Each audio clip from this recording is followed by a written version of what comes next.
Now, your Doppler 10 weather forecast. Hey, good afternoon, folks. It turned out to be a really cloudy, fairly warm, and also fairly dry day across most of the coastal bend. There were some coastal showers out there, and there's some in the offshore waters even as we speak. But let's take a look at your live weather bug camera down in Rockport, where you've got 84 degrees, that south-southeasterly wind at 13 miles an hour, lots of clouds in the area, but just not a whole lot of rain.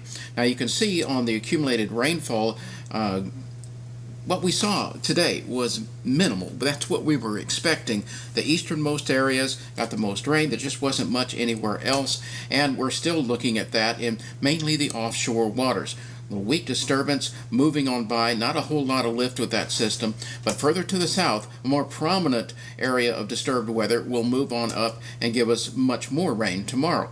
But the clouds today kept things rain-cooled along most of the immediate coast, upper 70s to lower 80s. Further to the west, 90s prevailed, in fact 99 in Del Rio, a hot spot. We're looking at 96 in Cotulla, 93 out in George West, but most folks are in the lower to middle 80s. Now, along with that is a pretty good amount of humidity. We've got dew points in generally the middle to upper 70s, so that's making for heat index values at or above triple digits, Beeville back to George West, well into the 90s in most locations. So the warmth and humidity is prevailing, even though we have some showers in the area. Here's a look at future track, and notice the showers south and east of Corpus Christi. Notice what happens. They just dissipate, fall apart. Now, on your Friday, different set of circumstances. You have waves of instability moving through with that more prominent upper level disturbance, and that'll give us ample rain during the day. And finally, that moves out as the Saharan dust begins to move in.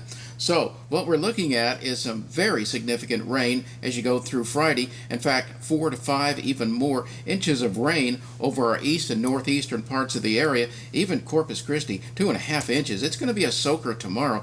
No two ways about that. But what we see is that upper level low being the dominant factor there as it moves right across us before lifting off to the north and northeast. Now after that, high pressure begins to move into the area and sets up shop in the upper atmosphere and becomes the dominant force for the next several days after that. So here's what we're looking at tonight. A low in the middle 70s. Now, expect those isolated storms generally after about 3 a.m. moving in and setting up shop, and during the day, numerous thunderstorm areas of very heavy rain, but still warm and humid.